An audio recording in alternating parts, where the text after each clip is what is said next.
নমস্কার বন্ধুরা, আশা করছি তোমরা সকলে অনেক ভালো আছো। শীতের সিজনে একটি অন্যরকম মাছের রেসিপি নিয়ে চলে এসেছি। আজকে বানিয়ে দেখাবো খোকা ইলিশ মাছের ঝাল। আলু বেগুন দিয়ে এই মাছের ঝালটি আজকে আমি তোমাদের সঙ্গে শেয়ার করছি। এইখানে এই যে খোকা ইলিশ মাছগুলো নিয়ে নিয়েছি। মাছগুলোকে এখন কেটে পরিষ্কার করে ধুয়ে এনেছি। আমরা এখানে এই মাছগুলোকে খোকা ইলিশ নামেই চিনি। তোমরা যদি এই মাছগুলোকে অন্য কোনো নামে চিনে থাকো তাহলে অবশ্যই আমাকে কমেন্ট করে জানিও। মাছগুলোতে সামান্য লবণ হলুদ মেখে নিয়েছি। এবারে মাছগুলো ভেজে নেব। মাছগুলো ভাজার জন্য প্যানে দিয়ে দিচ্ছি সর্ষের তেল।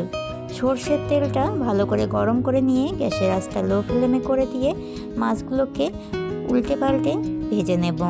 এইদিকে ফোড়নের জন্য গোটা জিরে, তেজপাতা, শুকনো লঙ্কা নিয়েছি। এইখানে মশলা করে নিচ্ছি গোটা জিরে, আদা, কাঁচা লঙ্কা। এইখানে দুটো আলু, দুটো বেগুন আর একটি টমেটো নিয়েছি। আলু, বেগুন আর টমেটোগুলোকে কেটে নেব। বেগুনগুলো আমি ঠিক এইরকমভাবে কেটে নিয়েছি। কেটে ধুয়ে লবণ মাখিয়ে 2 থেকে 3 মিনিট মতো রেখে দেব। এইদিকে সব উপকরণ রেডি করে নিয়েছি। এইদিকে আমার মাছগুলো ভাজা হয়ে গেছে, আর এক পাশ উল্টে নিচ্ছি। এইগুলো সমুদ্রের মাছ, সেই জন্য আমি ভাজার সময় লবণটা একদম অল্প পরিমাণে দিয়ে মাছগুলোকে ভেজে নিচ্ছি।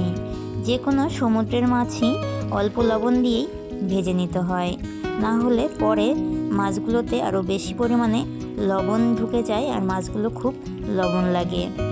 আমার এইখানে সব মাছগুলো ভেজে নেওয়া হয়ে গেছে, তোমাদেরকে এই যে দেখিয়ে দিচ্ছি।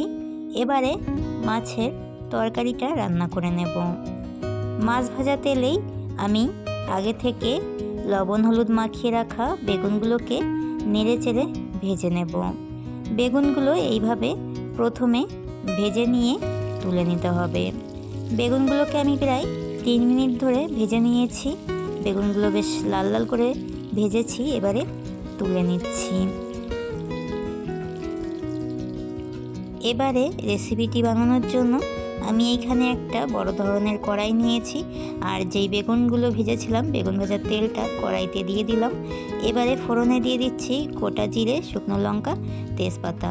মশলাগুলোকে ভেজে নিয়ে এবারে দিয়ে দেব আগে থেকে কেটে রাখা আলুগুলো আমি এইখানে একটু মোটা মোটা লম্বা করে কেটে নিয়েছি। তোমরা তোমাদের পছন্দ মতো আলুগুলোকে কেটে নিতে পারো।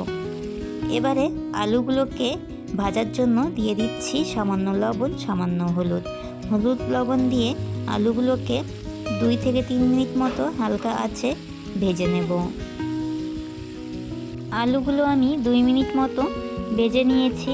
এবারে দিয়ে দিচ্ছি মিক্সিতে করে রাখা মশলাটা, আর দিয়ে দিচ্ছি টমেটো কুচি। এবারে যেই বাটিতে মশলাটা করে রেখেছিলাম সেই বাটি ধোয়া একটু জলও দিয়ে দিলাম। দিয়ে দিচ্ছি স্বাদ মতো লবণ, হলুদ। সব কিছু দিয়ে ভালো করে আলুগুলোর সাথে কষিয়ে নেব। মশলাগুলো ভাজার সময় গ্যাসের আঁচটা লো ফ্লেমে করে দিয়েই মশলাগুলো ভেজে নেবে। মশলা থেকে তেলটা ছেড়ে দিয়েছে। এবারে দিয়ে দেব পরিমাণ মতো জল। এইখানে আমি হালকা উষ্ণ গরম জলের ব্যবহার করেছি, তোমরা চাইলে ঠান্ডা জলও ব্যবহার করতে পারো। এবারে তরকারিটা একটুখানি গরম হলেই ঢাকা দিয়ে দেব। এইভাবে এই মাছের ঝোল কিংবা মাছের ঝাল রেসিপিটি খেতে দারুণ হয় বন্ধুরা।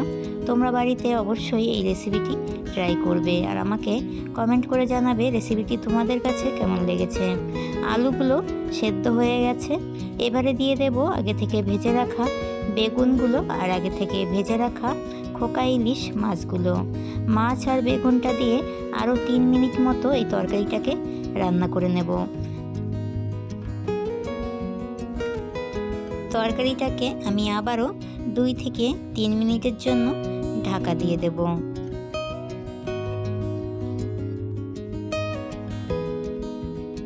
আলু বেগুন দিয়ে খোকা ইলিশ মাছের ঝাল রেসিপিটি হয়ে গেছে। সব শেষে ধনেপাতা দিয়ে হালকা নাড়াচাড়া করে নামিয়ে নিলেই এই রেসিপিটি হয়ে যায়। এই রেসিপিতে ধনেপাতাটা দিলেই বেশি ভালো লাগে। আলু বেগুন দিয়ে খোকা ইলিশ মাছের ঝাল রেসিপিটি হয়ে গেছে। রেসিপিটি তোমাদের কাছে ভালো লাগলে অবশ্যই একটি লাইক, কমেন্ট, শেয়ার করে দিয়ে জানিও। সকলে অনেক অনেক ভালো থাকবে। সকলকে টাটা।